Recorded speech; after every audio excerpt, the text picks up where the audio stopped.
Honest opinion यही होगा कि बस सेल्फ बिलीफ होना चाहिए, किसी की बातों में मत आना, और अगर सोचा भी है इस एग्जाम के लिए प्रिपेयर करना है तो बस put in your 100%, just keep going, क्योंकि हमें नहीं पता क्या होगा एंड रिजल्ट, और हम गिव अप करके उल्टा और हमारे जो ग्रोथ हो सकती है उसको कम कर देंगे। मतलब मैं बहुत ज़्यादा नोट्स वाली लड़की नहीं थी कभी भी, मतलब मैं बहुत ज़्यादा नोट्स नहीं बनाती थी, मैं ज़्यादा समझने पे ध्यान देती थी 11th से या 12th से। तो उसमें यही होता है कि मैथ्स डिफिकल्ट जाता है, और डिमोटिवेट होना is not allowed actually last के टाइम पे। अगर डिमोटिवेट जहाँ पे हो रहे हो, at least talk to your close people, like निकलते टाइम कि मैंने अपना 100% दिया था, अपना बेस्ट एफर्ट्स दिया था, मैंने अपने साइड से कोई कमी नहीं छोड़ी, बाकी ऊपर वाला देख। So hi everyone, this is Sameer. आज हमारे टॉपर इंटरव्यू सीरीज में आर्या पांडे हैं, जिसने MHTCT 2023 एग्जाम में 99.95 परसेंटाइल स्कोर किया है। And all over Maharashtra rank Arya का जो था वो 88 था, 2 डिजिट रैंक था। अभी आप में से काफ़ी सारे स्टूडेंट्स हैं जो इस साल MHTCT 2024 में एग्ज़ाम देने वाले हो, और इस इंटरव्यू सीरीज़ के थ्रू आपको आर्या जो है गाइड करने वाली है कि ये लास्ट के 40 डेज या 30 डेज में आपको प्रिपरेशन कैसी करनी है।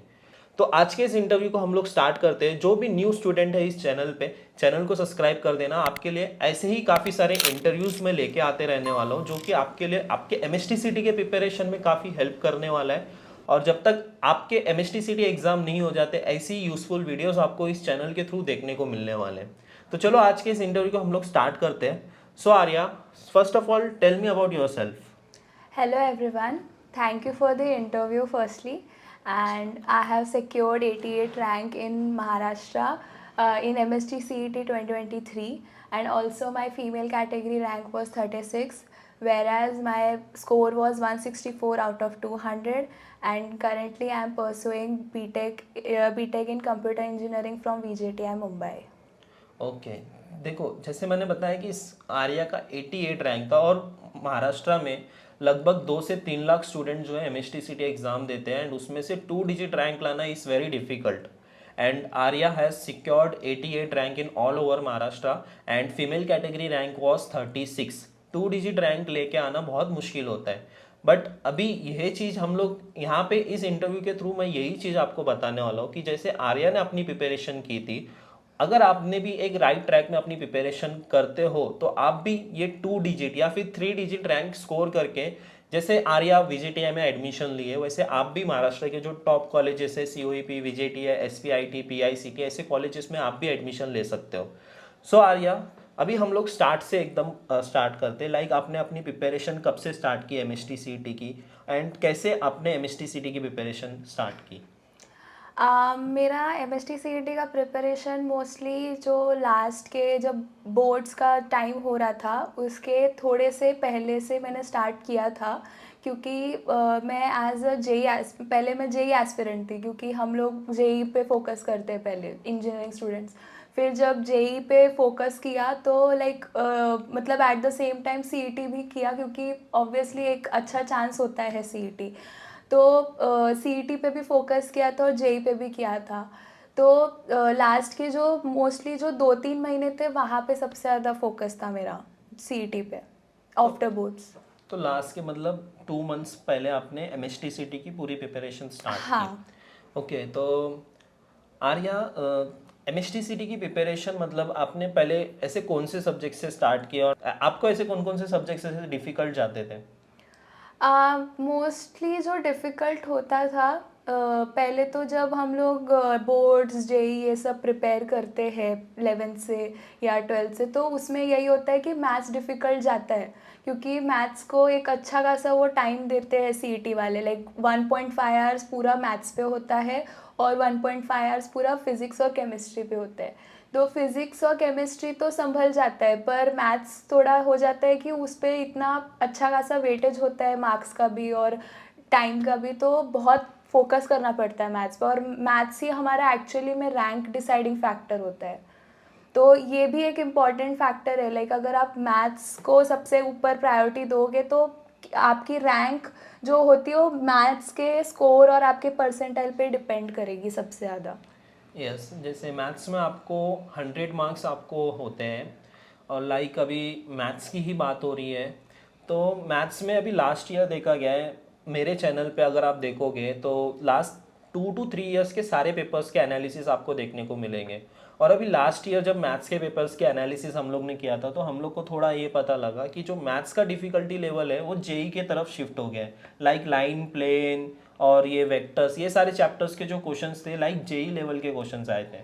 अगर इन सारे टाइप के क्वेश्चंस को अभी सॉल्व करना है, लाइक अभी जितने सारे स्टूडेंट्स इस इंटरव्यू को देख रहे होंगे वो सारे के सारे बोर्ड स्टूडेंट्स हैं। अगर जेई लेवल के डिफिकल्टी के क्वेश्चंस भी आते हैं तो उसको कैसे सॉल्व कर सकते हैं?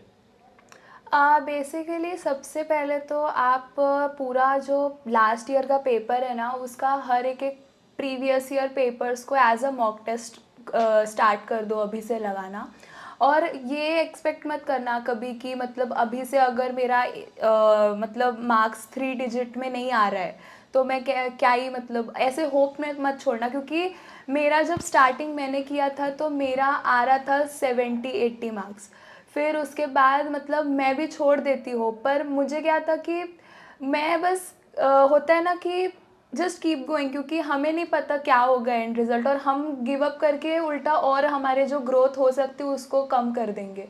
तो जस्ट कीप गोइंग, क्योंकि अभी इट्स लाइक डू और डाई सिचुएशन टाइप हो जाता है लास्ट के 2-3 महीने, कोई भी एग्ज़ाम हो, मतलब बोर्ड्स हो, जेई हो, सीईटी हो, एडवांस हो, कोई भी। तो आप बस कहीं होप मत छोड़ना, लाइक लगता है बहुत बार गिव अप करने का। और पूरा पीवाईक्यूज़ जो होता है मतलब लास्ट ईयर का, और जैसे लास्ट के 2-3 साल का पीवाईक्यूज़ करना आप, तो मैथ्स में आपको ये चीज़ समझ जाएगा कि कहाँ पे क्या हो रहा है अभी जैसे। और डायरेक्ट सॉल्यूशंस मत देखना, मतलब एक बार अटेम्प्ट करो खुद से, जहाँ पे अटक रहे हो वो कॉन्सेप्ट को जाके नेट पे या फिर कोई बुक पे सर्च कर लीजिए, और वहाँ पे अगर आपको वो समझ रहा है तो अटेम्प्ट करिए, क्योंकि it's not about attempting hundreds of questions, but it is about attempting quality of questions. Yes exactly. और अभी जैसे आर्या ने बताया कि पीवाईक्यूज बहुत इंपॉर्टेंट फैक्टर है कोई भी एग्ज़ाम के लिए, चाहे सीईटी होने दो।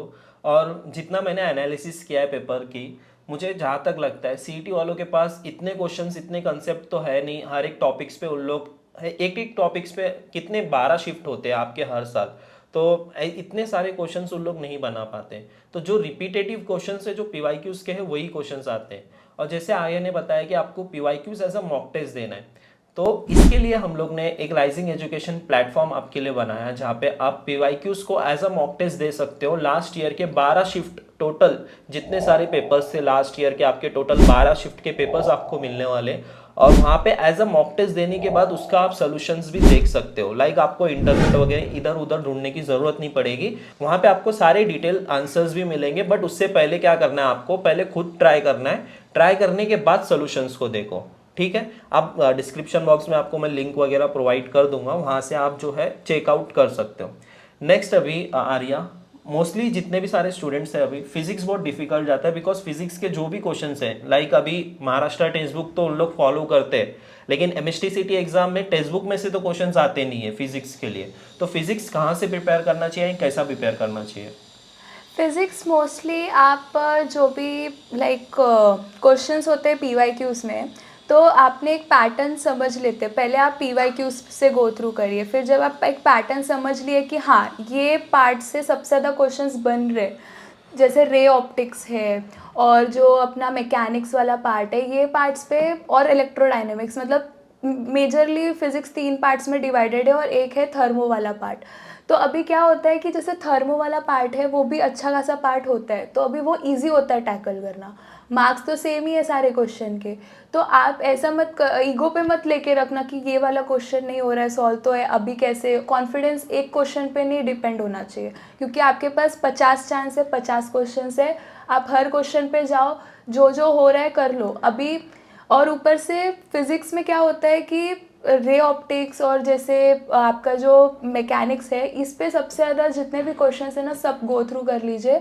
और मोस्टली जो ऑलरेडी बहुत सारे इंटरनेट पे अवेलेबल है वीडियोस, और मतलब आप इसमें से जो भी जिस्ट है, मतलब शॉर्ट नोट्स बनाए होंगे आपने, या फिर अगर आपने नहीं भी बनाए हैं, मैंने मतलब मैं बहुत ज़्यादा नोट्स वाली लड़की नहीं थी कभी भी, मतलब मैं बहुत ज़्यादा नोट्स नहीं बनाती थी, मैं ज़्यादा समझने पे ध्यान देती थी।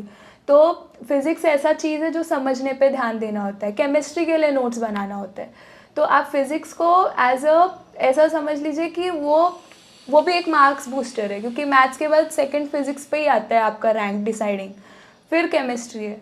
तो सब लाइक अगर आप पेपर भी दे रहे हैं जब एक्चुअल एग्ज़ाम हॉल में, तभी भी हमेशा फ़िज़िक्स को प्रायोरिटी दीजिएगा, क्योंकि मैंने फ़िज़िक्स को प्रायोरिटी दी थी तो मेरा उसमें बहुत अच्छा परसेंटाइल चला गया था, और केमिस्ट्री में कम था, फिर भी यही परसेंटाइल बनी। तो आप ये चीज़ सोच के रखें कि शॉर्ट नोट्स और TYQs और जो भी क्वेश्चन नहीं बन रहे, जैसे आपने जो टेस्ट मतलब दिया, अभी मॉक टेस्ट दिया कोई भी प्रीवियस ईयर पेपर का, तो उसमें अगर टेस्ट दिया तो वहाँ पे कुछ भी इशू रहा, जैसे लाइक आपने ये गलत किया है, तो आप एनालिसिस पे बहुत फोकस करें, क्योंकि अगर आप एनालाइज नहीं करेंगे ना कि क्या एग्जैक्टली है, कि आपने गलती कहाँ की है, तो वहाँ पे भी जाके आप वही सेम गलती करेंगे। क्योंकि एनालिसिस पे मैंने, अगर 3 घंटे का पेपर है तो मैंने 4-5 घंटे एनालिसिस को दिया है और उससे सीखा है मेरे पेपर से। क्योंकि सिर्फ पेपर देना ही नहीं होता है मॉक टेस्ट की तरह, बस एनालाइज करना सबसे इम्पॉर्टेंट चीज़ है, वो खुद से ही होता है। ओके, यहाँ पे एक काफ़ी इंपॉर्टेंट पॉइंट बोला आर्या ने कि आपको एनालिसिस भी करना बहुत इंपॉर्टेंट है। लाइक आपने मॉक टेस्ट दिया, वहाँ पे जब तक आपको आपकी मिस्टेक्स नहीं पता चल रही है ना, तब तक आप इम्प्रूव नहीं कर पाओगे। और लाइक एक बार मॉक टेस्ट देने के बाद डीमोटिवेट हो जाते हैं बहुत सारे स्टूडेंट्स। ये नहीं होना है। लाइक आपके पास काफ़ी सारे चांसेस हैं, तो देते रहना है। Consistency is the most important. अगर आप कंसिस्टेंट हो मॉक टेस्ट देने में या फिर अपनी प्रिपरेशन में, तो डेफिनेटली आपके अच्छा ही रिजल्ट आने वाला है आपका भी। सो आर्या, अभी मुझे ऐसी कोई चीज़ कॉमन मिस्टेक्स बताओ जो मोस्टली मैक्सिमम स्टूडेंट्स करके आते हैं MSTCT एग्ज़ाम में। सबसे बड़ा मिस्टेक तो ये करते हैं कि हम पहला 5 क्वेश्चन अगर किया, जैसे पहले 5 क्वेश्चन में सिर्फ एक क्वेश्चन अटेम्प्ट हो रहा है या एक भी नहीं हो रहा, तो तुरंत डिमोटिवेट होते हैं। मतलब ऐसा लगता है कि अभी तो गया, पूरा पेपर चला गया। ये आदत छोड़नी होगी, क्योंकि क्या होता है ना, आप मतलब खुद को इतना जजमेंटल होके पेपर मत दो, क्योंकि मैंने भी वही किया था मॉक टेस्ट के टाइम पे। जब मैं मॉक टेस्ट देती थी, और मैंने तो मतलब एकदम प्रॉपर कोचिंग भी नहीं करी थी लास्ट के टाइम पे, तो मतलब मैं कोई कोचिंग नहीं जा रही थी, तो वो चीज़ अच्छा खासा टाइम खुद पे देना। लाइक जो मिस्टेक करते हैं, एक मिस्टेक ये होता है, जो कोचिंग जाते हैं बच्चे, वो बहुत ज़्यादा लास्ट के महीने पे कोचिंग चले जाते हैं और एकदम टीचर्स को ब्लाइंडली फॉलो करना गलत बात नहीं है, पर इतना भी नहीं फॉलो करना चाहिए कि आप मतलब खुद का दिमाग ही यूज़ करना बंद कर दो, क्योंकि पेपर आपको देना, आपके टीचर को नहीं देना है। तो सबसे इम्पॉर्टेंट चीज़ है कि आप अपना वीकनेस आप ही सबसे ज़्यादा अच्छे से समझ सकते हो, कोई और इंसान नहीं समझ सकता है। तो जो पार्ट है, जैसे अगर आपने ये पार्ट पे मिस किया है, बहुत सारे लेक्चर्स मिस किए होंगे आपके पढ़ने के टाइम पे, या नहीं पढ़ा है, तो वो आप पैटर्न है ना, वो बहुत सारे साइट्स पे ऑलरेडी अवेलेबल है। इंटरनेट का फुल यूज़ करिए। आप ऐसा मत करिए कि नहीं नहीं, मैं सिर्फ बुक से ही चिपका रहूँगा या रहूँगी और कुछ नहीं हेल्प करना है मुझे, मतलब इंटरनेट ही नहीं यूज़ करना है। इंटरनेट बूस्ट करता है अगर डिस्ट्रैक्शंस पे हमने फोकस नहीं किया तो। और अभी के टाइम पे मतलब ऐसा कर दो, लाइक पूरा सोशल मीडिया से दूर रहो, क्योंकि सोशल मीडिया यूज़ किया अभी तो बहुत हैवी इन्फ्लुएंस होएगा, क्योंकि जो टॉपर्स होते हैं मोस्टली, वो अभी जेई के जो हो चुके हैं टॉपर्स ऑलरेडी, वो बहुत इंटरव्यूज़ देंगे, तो अच्छा खासा डिमोटिवेट होने का चांस होता है। बट आपको बस यू जस्ट कीप गोइंग, क्योंकि you don't have to care about what people are thinking about you, क्योंकि वो पेपर नहीं लिखने वाले।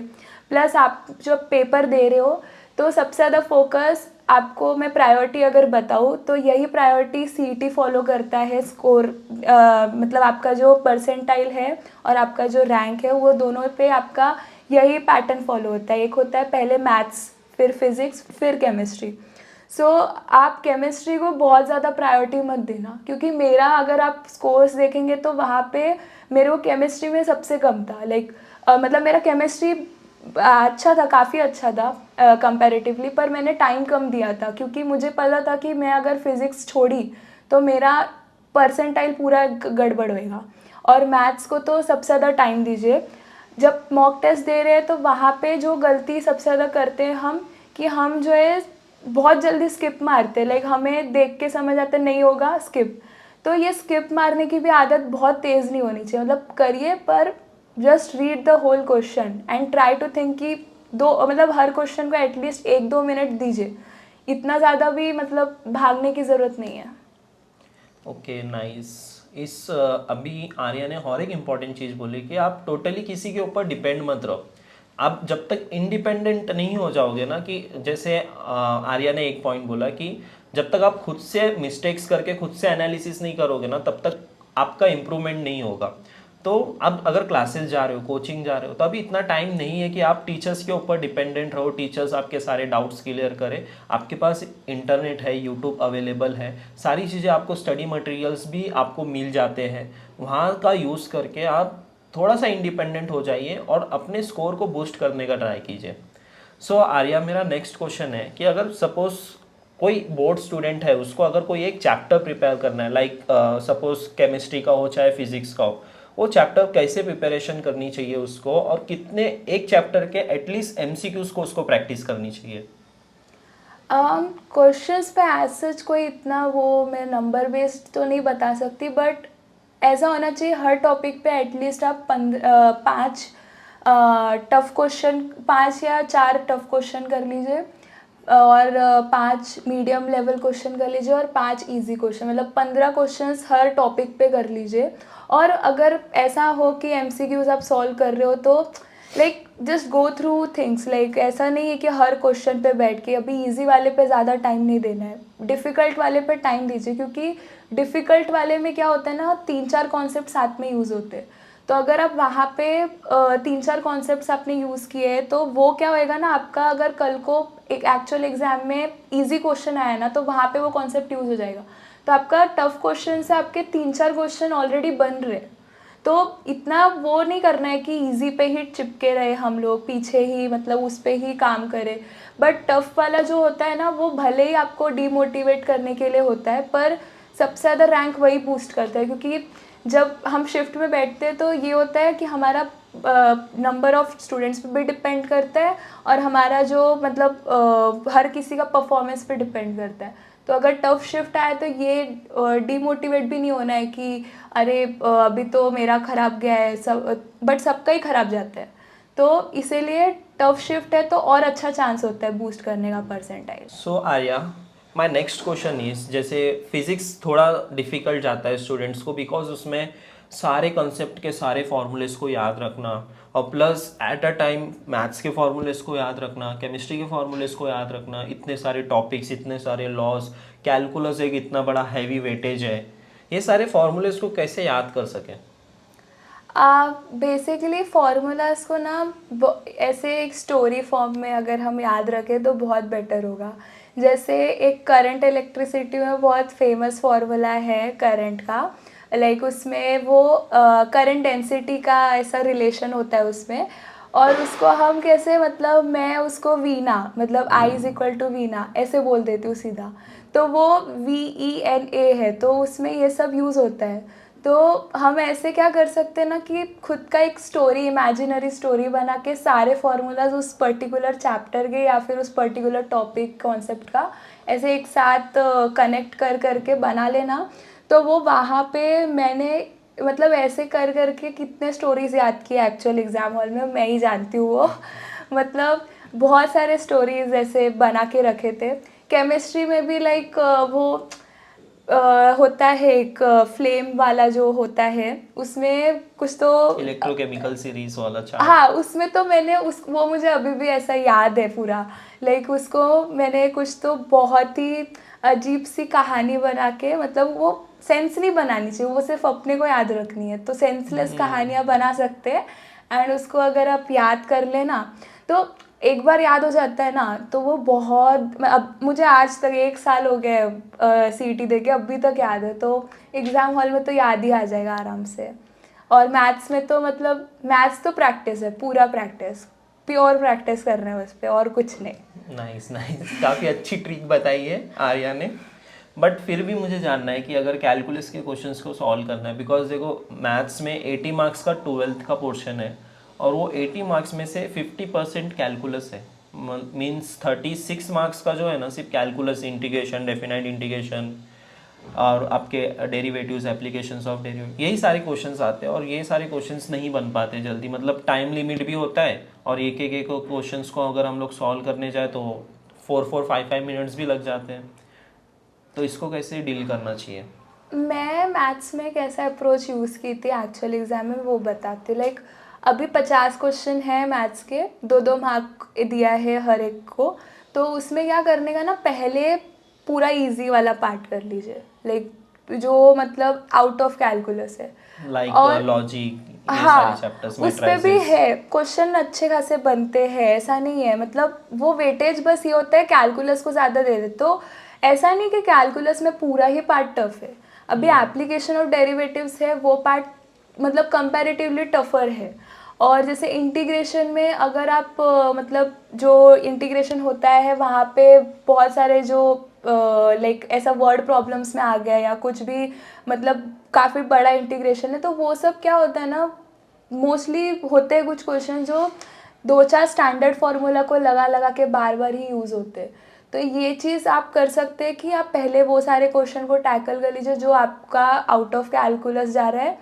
और अलजेब्रा, अलजेब्रा पे भी कर सकते हैं। अलजेब्रा मैट्रिक्स डिटर्मिनेंट्स को कितना ज़्यादा मार्क्स वेटेज होता है। और ये सब चीज़ें अगर आप फोकस अभी से कर लेना तो इतना टफ नहीं जाएगा सीईटी। मतलब तो जेई जैसा होता है कि हाँ बहुत टफ है, तो लगता है कि वो टफ हो सकता है, पर सीईटी ऐसा है कि अगर आपने कम टाइम पे मेहनत भी कर दी ना ज़्यादा लास्ट के टाइम पे, 2 साल वो होता है, अभी 2 साल का प्रिपरेशन बाजू में रखना चाहिए। और ये लास्ट के टाइम पे जो प्रिपरेशन किया है मैथ्स में, बस यही है बेसिक कि आप कैलकुलस पे अगर फोकस कर रहे हैं तो जो वो इजी पार्ट्स है ना उस पर भी कर लीजिए, डिफरेंशिएशन है और लाइक बहुत सारे पार्ट्स है एप्लीकेशन ऑफ डेरिवेटिव्स को छोड़ के।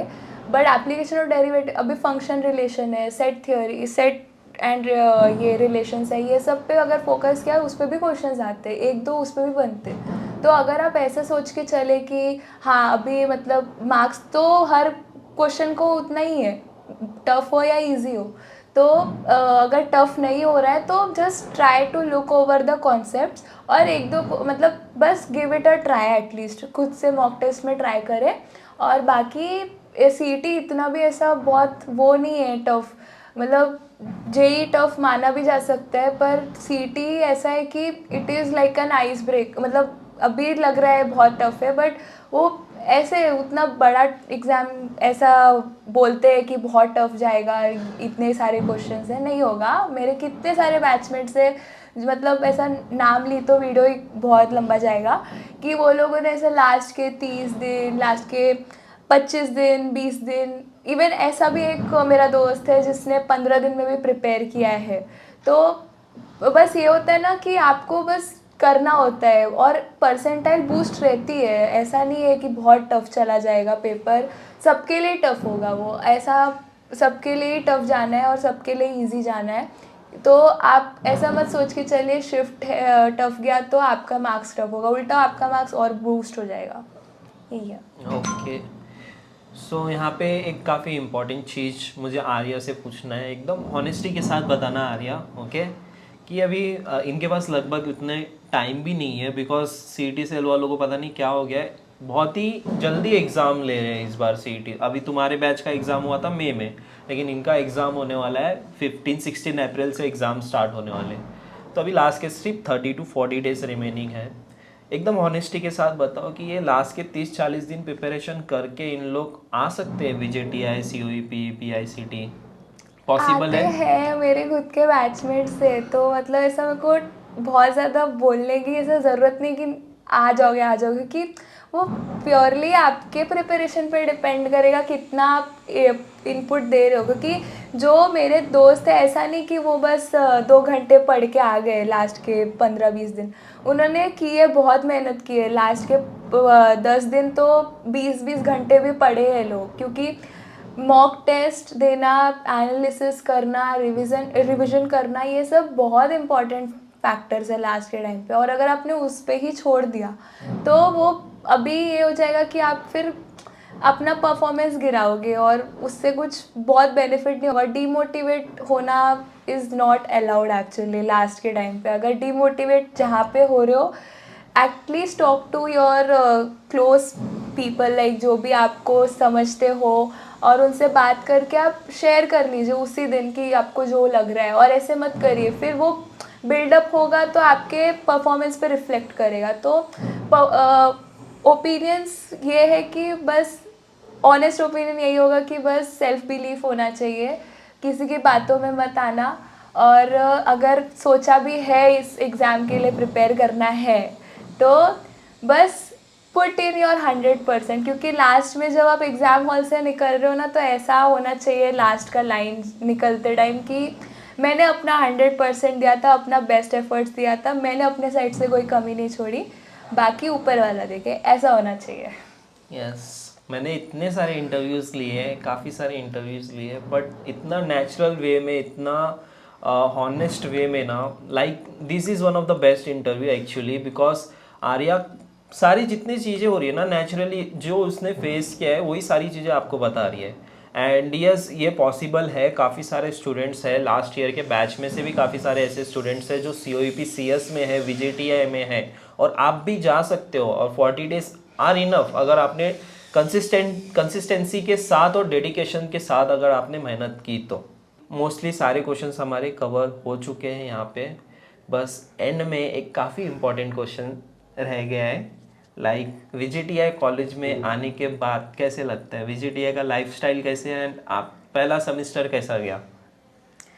पहला सेमेस्टर और VJTI का लाइफस्टाइल, एक्चुअली मैंने VJTI चूज़ किया था just because I wanted to get the Mumbai life. Like जो एक्चुअल मुंबई की लाइफ है वो एक अलग ही होती है, मतलब उस बहुत फास्ट होती है, तो you have to be fast at the same time. और यही है कि लाइफस्टाइल जो होती है वो you get diversity in VJTI, जो मतलब मुझे नहीं पता, क्या पता कोई और कॉलेज में मिल रहा होगा, मतलब IITs को अगर छोड़ दिया जाए तो, मतलब स्टेट में ये जो कॉलेज है यहाँ पे डाइवर्सिटी है, मतलब हर किसी की अपनी एक स्टोरी है यहाँ आने की, और हर किसी का एक अलग मोटिव है, तो सीखने को बहुत लोग हैं यहाँ पे, सिखाने वाले भी बहुत है, सपोर्टिव है काफ़ी सीनियर्स मेरे, और उन्होंने मतलब हमेशा गाइड किया है हर सेमेस्टर, मतलब अभी जो सेमेस्टर हुआ उसमें भी मतलब कहाँ क्या चाहिए, इम्पॉर्टेंट चीज़ें हो,